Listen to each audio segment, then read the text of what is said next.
भागलपुर के जिलाधिकारी डॉक्टर नवल किशोर चौधरी, वरीय पुलिस अधीक्षक हृदयकांत और नगर आयुक्त शुभम कुमार ने संयुक्त रूप से सबौर प्रखंड के राजंदीपुर को लेकर बुढ़ानाथ घाट तक सभी छठ घाटों के नाव से निरीक्षण किया। निरीक्षण के दौरान जिलाधिकारी ने कहा कि छठ पर्व पवित्र और लोक आस्था का महत्वपूर्ण पर्व है। श्रद्धालुओं की सुविधा को ध्यान में रखते हुए सभी घाटों पर साफ सफाई, स्वच्छ जल, टॉर्च टावर, महिलाओं के लिए चेंजिंग रूम और अन्य आवश्यक सुविधाओं की व्यवस्था की गई है। उन्होंने बताया कि खतरनाक घाटों पर सुरक्षा की दृष्टि से 5 बल्ला लगाई गई है। साथ ही नाव, गोताखोर और सुरक्षा कर्मियों की तैनाती की गई है। जिलाधिकारी ने श्रद्धालुओं से अपील की कि वे किसी भी खतरनाक या गहरे पानी वाले स्थान पर ना जाएं और बच्चों को भी वहां जाने से रोकें। उन्होंने कहा कि केवल पंजीकृत नावों को ही चलाने की अनुमति होगी और प्रशिक्षित नावों को ही नाव चलाएंगे। वहीं वरीय पुलिस अधीक्षक हृदयकांत ने भी सभी भागलपुर वासियों को छठ पर्व की शुभकामनाएं दी। उन्होंने बताया कि सभी प्रमुख घाटों का निरीक्षण किया गया और सुरक्षा व्यवस्था सुनिश्चित करने के लिए आवश्यक दिशा निर्देश दिए गए हैं। एसएसपी ने कहा कि प्रत्येक घाट पर पुलिस बल और महिला पुलिस बल की तैनाती की जा रही है। महत्वपूर्ण घाटों पर सीसीटीवी कैमरे लगाए जा रहे हैं और नियंत्रण कक्ष की स्थापना की जा रही है। लाउड स्पीकर की भी व्यवस्था की गई है ताकि सूचना संप्रेषण सुचारू रहे। उन्होंने लोगों से अपील की कि वे छठ पर्व को शांतिपूर्ण और सुरक्षित तरीके से मनाएं। बच्चों को सुरक्षा पर ध्यान और सड़क दुर्घटनाओं को बचने के लिए थकान की स्थिति में वाहन न चलाएं। निरीक्षण के दौरान उप समयकर्ता कुंदन कुमार, अनुमंडल पदाधिकारी विकास कुमार, उप नगर आयुक्त, एसडीआरएफ की टीम सहित अन्य पदाधिकारी के कर्मी मौजूद रहे। ब्यूरो रिपोर्ट, बिहार जागरण टीवी, भागलपुर से चंदन पांडे। और छठ को लेकर क्या दिशा निर्देश दिया? जी, सबसे पहले तो मैं आप लोगों को और आप लोगों के माध्यम से समस्त भागलपुर वासियों को लोक आस्था के इस महापर्व की बहुत बहुत शुभकामनाएं देता हूं।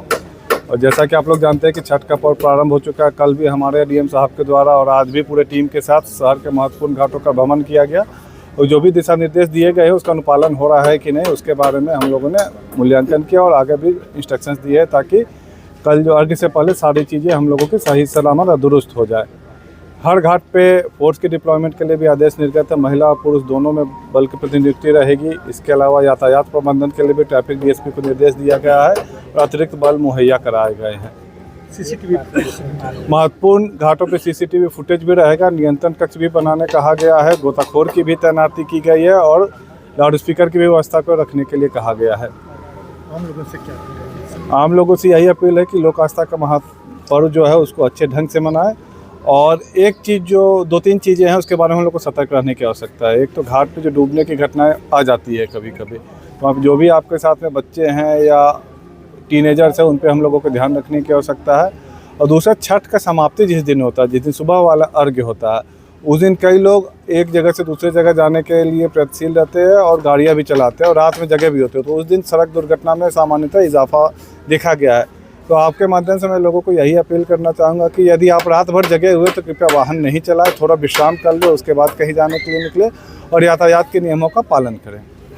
हम सभी अवगत हैं कि छठ अति पवित्र पर्व है जिसमें कि श्रद्धालुओं के लिए हम लोग साफ़ सफाई की व्यवस्था, खास करके पानी, उचित पानी की व्यवस्था, कहीं ज़्यादा पानी तो नहीं है, गहराई है तो वहाँ एनडीआरएफ, एसडीआरएफ की व्यवस्था, आपदा मित्र की व्यवस्था के साथ साथ ही अन्य कई चीज़ों को हम लोग देख रहे हैं। इसके अलावा वाच टावर है और हमारे पर्सनल कहाँ कहाँ रहेंगे उन सबको देख रहे हैं। इसी को लेकर के मैं एसएसपी साहब, हमारे नगर आयुक्त और एसडीओ, एसडीपीओ के साथ समस्त टीम हमारी भ्रमण कर रही है। और आप भी खुद भ्रमण किए हैं तो आप देख रहे होंगे कि सभी व्यवस्था उचित तरीके से हमारे प्रशासन के अधिकारियों के द्वारा किया गया। कितने खतरनाक घाट हैं सर और उसके लिए क्या दिशा निर्देश?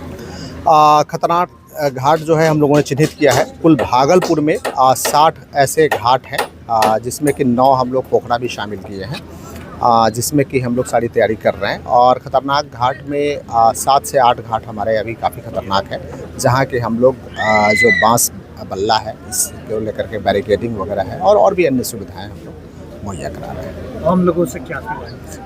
आम लोगों से कहें, सबसे पहले तो मैं आम लोगों को छठ पर्व की शुभकामनाएं और हार्दिक बधाई देता हूं। उसके साथ साथ मैं आग्रह करता हूं कि कहीं भी यदि खतरनाक घाट, मार्ग है या पानी गहरा है तो उसमें कृपया नहीं जाएं, बच्चों को उसमें नहीं जाने दें। छठ घाट पर खास करके पटाखों की बिक्री पे पूरी तरीके से रोक है और क्राउड कंट्रोल के दृष्टिकोण से सभी लोग धीरे धीरे करके बारी बारी से क्यू में आएँ और क्यू में ही जाएँ। कहीं भी घबराने की ज़रूरत नहीं है। यदि किसी प्रकार की भी कोई अफवाह है तो सीधा हमें हमारे प्रशासन के साथियों को बताएं और आपस में इसकी चर्चा नहीं करें, और हम प्रशासन के सभी अधिकारी, सभी कर्मी उनकी सहायता के लिए तत्पर हैं। सर, ये निजी नौके के परिचालन पर रोक नहीं, ऐसा कोई रोक नहीं है, लेकिन कोई भी नौका का परिचालन यदि हो रहा है तो वो रजिस्ट्रेशन होना चाहिए, जो ट्रांसपोर्ट डिपार्टमेंट से रजिस्ट्रेशन होना चाहिए, जिसमें हम लोग ये सुनिश्चित करें कि जो नाविक है वो प्रॉपर्ली ट्रेंड है या नहीं, उनके नाव की क्षमता क्या है, ये 2 चीज़ें। तीसरा कि नाव में कभी भी दर जो है, जो डिसाइडेड है, उसे अधिक नहीं लिया जाए। इस पे हम लोग जस्ट सभी लोगों को सचेत करेंगे।